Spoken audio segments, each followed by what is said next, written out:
All right. Hey, thanks for joining us. I'm Mike Jennings, and this is the Military Minute Podcast. Welcome to our new series. We are calling this the Employer Series, and it's going to cover topics of what every employer needs to know about attracting, hiring, and retaining military veterans for their organization. Now, if you're a military veteran and you're watching this and you're saying, why should I watch this particular series of the podcast?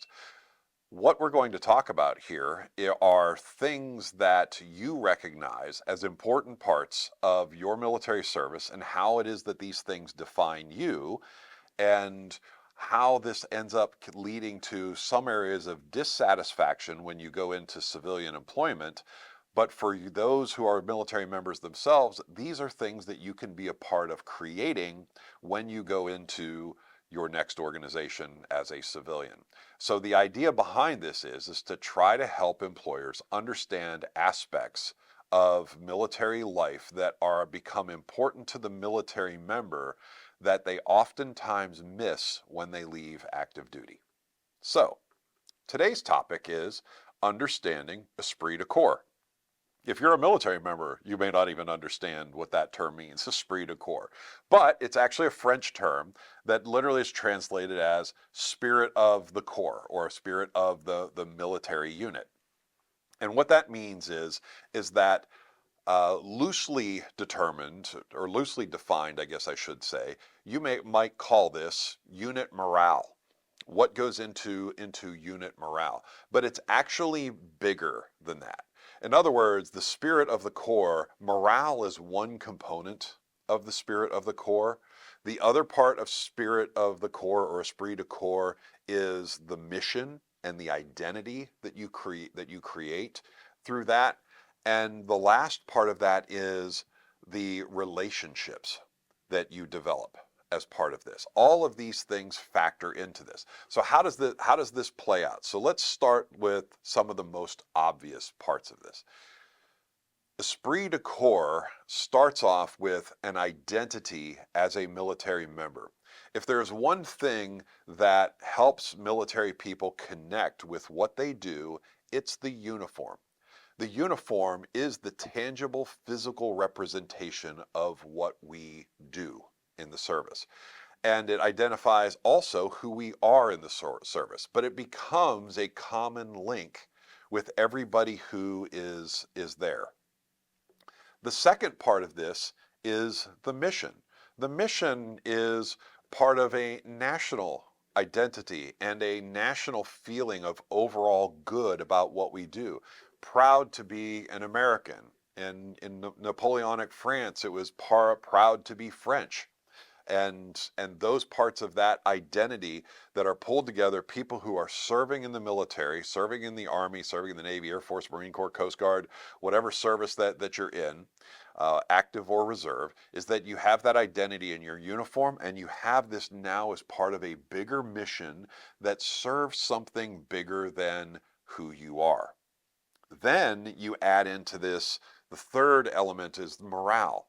And the morale element on this is a leadership environment that fosters all three of these things together, that understands the value of the person, that supports that person's identity, that helps them to connect with the mission, and then ultimately the leaders of an organization help people connect with each other in a way that leads for success to happen for that organization. Now, the military is a unique environment, right? We're not trying to say that every organization has to become a military unit, but what do military people miss when they leave the military and they go out into the civilian world? The two things that we hear more than anything else that people miss is they miss, one, the people that they served with, people who understand who they are, who have felt that common experience with them in the past, and two, they miss a sense of purpose, which is why it is that we see now more than ever people coming into the civilian workspace and then deciding after a period of time that they want to go back into the service because they feel like they need to get close to that again. We also see this actually very sadly in suicides, particularly among special forces and special operations people. They get so used to having so much esprit de corps and so much closeness and so much purpose of mission that when they separate from this after they leave the service, that sometimes they feel so lost and it becomes unbearable. But for most service members, it's just these couple of things.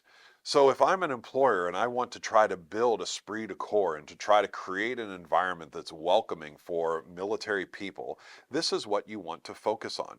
You want to embrace the fact that military people are used to working closely together. So the first thing it is that I would suggest with any employer who wants to hire military veterans is ultimately help to create an environment where your military veterans can connect with each other and share the story. Okay.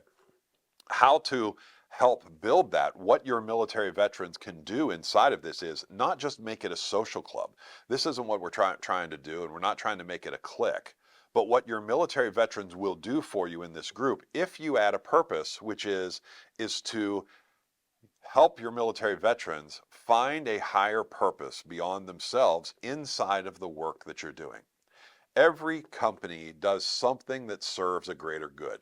Yes, a company, a for-profit company has a mission to return value to shareholders, to make a profit, to do the things that they do. Just like the military has a primary purpose to go out and win wars. But we're not doing that every day. There's other secondary objectives that we do that ultimately serve a greater good on active duty. And if you use your military veterans to help create that environment, to understand that environment, they'll be sharing that with each other, and they'll be sharing that with other employees who maybe have never actually experienced that. Because before every individual was a military member, they were a young man or a young woman who came right out of the civilian populace just like the rest of us. And they built that inside of the military, inside of the culture. So that's the first way that any organization can help to develop this, to have leaders in place that help those employees connect with each other, first with military, then with other people, to talk about the mission. And though this may not seem like it's productive time, it's an important thing to keep the mission, to keep the vision, to keep the purpose, and to create the identity on a team. If you're not an organization that has logoed type of clothing, this is one of the things that supports that.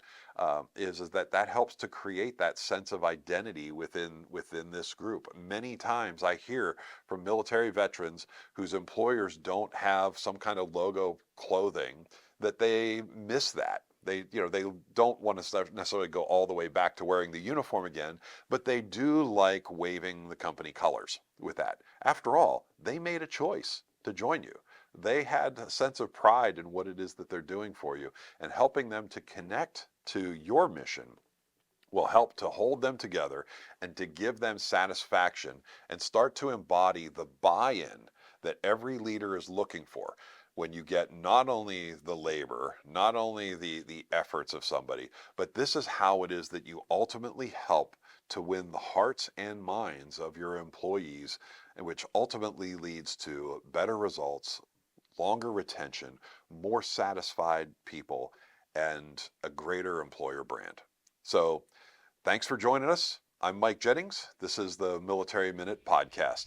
For service members who are interested in helping their transition in their career, check out my new book, On Target, On Time, Precision Guidance for the Military to Civilian Transition and Beyond. Have a great day. Thanks for joining the Military Minute. Be sure to subscribe on YouTube, Apple Podcasts, Spotify, or wherever you get your podcasts so you're notified when a new episode is released. Is there a topic or conversation you want discussed here on the show? Send it to me at scott.cunningham@militaryminute.us.